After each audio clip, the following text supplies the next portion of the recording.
Hey guys, this is GDF, and today I'm going to tell you how to get the best out of your Android device. So let's get to it. First thing you want to do before I start naming all the apps I think you should get is set yourself up with a Gmail account. If you don't already have one, you haven't already done it. This is just going to give you access to everything Google has to offer on their Android devices, which is great.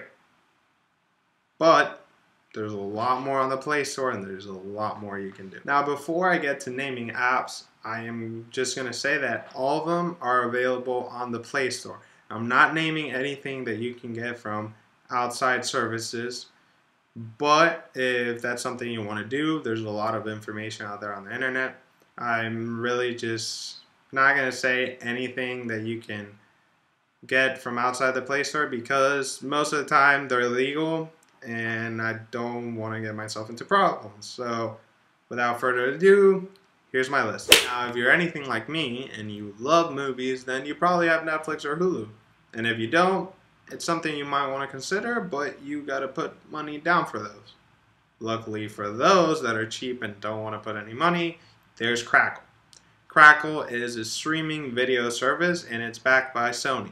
So there's a lot of Sony material in there, but it's free. Downside is that there's ads, but it's great. You can watch the full series like The Shield, which is pretty good.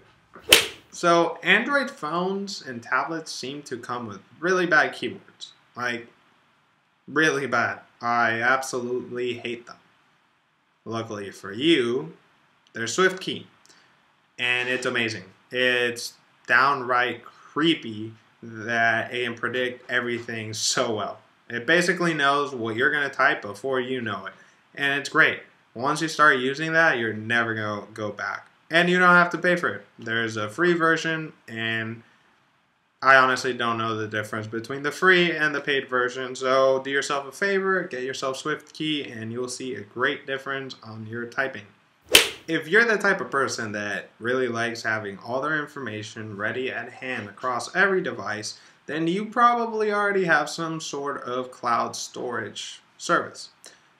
If you don't, you might want to consider Google Drive and Dropbox. Dropbox has the best interface, but you know, Gmail coming in handy now. Google Drive is not bad for someone that really wants all those Google services and everything set up with their Gmail.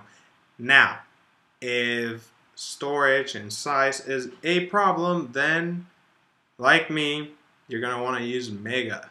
Now, Mega is based out of New Zealand and it is Kim Dotcom's baby. If you don't know who he is, then you might want to Google it, and you know, it's good to know who he is. Anyway, you get 500 gigabytes of storage. On top of that, it's encrypted. So what's not to like? If someone wants to look at your information, they're going to have a really hard time. So you might want to look into that, and that is my #1 for cloud storage right now. Now, I'm going to have to admit that I am some sort of news fanatic, if there is such a thing. I'm always reading the news, watching the news, and it's pretty weird, especially for a 20-year-old kid. And I used to do that when I was like 12, so I don't know. I like the news. So, if you also happen to like the news, then get yourself Flipboard. There's other magazine news type services out there, but honestly, Flipboard's the best. And if you're always reading online and you're switching back and forth from Flipboard, online, Wikipedia, whatever it is, and you're just reading up and you're like, oh, I'm about to go to a meeting, I'm about to go to class, let me read something. Oh, wait, I gotta go. I didn't finish reading. Well, then get yourself Pocket. Pocket is basically a sort of pocket, kind of like a cloud thing. But it's just going to hold whatever it is you wanted to read so you can read it later. That's, I guess, the best way to describe it. And it really helps a lot, especially for me. I'm always reading stuff online. So here's what a lot of people forget. Android is open source. And that is a great thing and a bad thing. On the bad side of things, It means that you're more likely to get viruses and spyware than pretty much any other operating system. Some people are going to argue that this is not true, but with my experience, that is the case. So what you want to do is get yourself Lookout. It's a really good app. It scans for viruses and stuff. Every app you download, and it's always there in the background quietly. It doesn't take performance down so much. You'll be fine. You can always go and take it down from, apps running in your background or whatever. You can take it down, and if performance is an issue during multitasking. But other than that, you should probably. Now, aside from the sudden hair growth on this video, there's one more app that I am going to recommend you.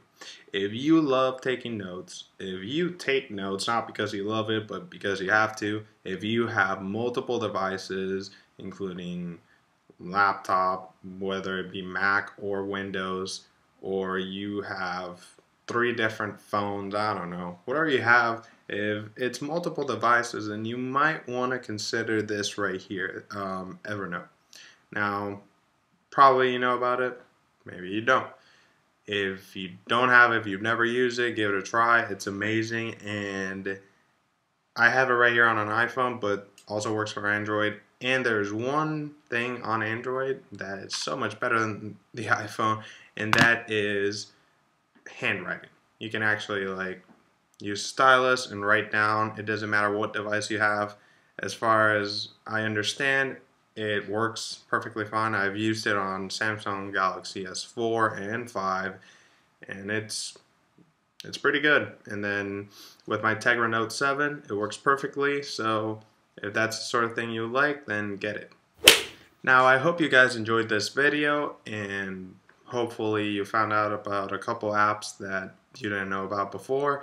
There's one thing I'm going to say that regarding Android in general, if any one of you watching it works for Google, please, for the love of God, fix the play music thing. I hate the music interface. The one reason I adore iPhones is because iTunes is amazing. If it weren't for that, I probably have an Android on me all the time. Yeah, it's kind of sad that's the one reason, but I'm always listening to music, and I don't know. It's my preference, but if you're like me and you're looking for something better on Android, there really isn't. I've tried. The best I've managed to do is make my computer sort of like a server to transfer all my iTunes music, which works great, but still the interface of Android with music, it's awful. If any of you know of an app that's great for music that I don't know about, then please let me know. I would be extremely happy. Now, as always, thanks for watching. I'm GDF.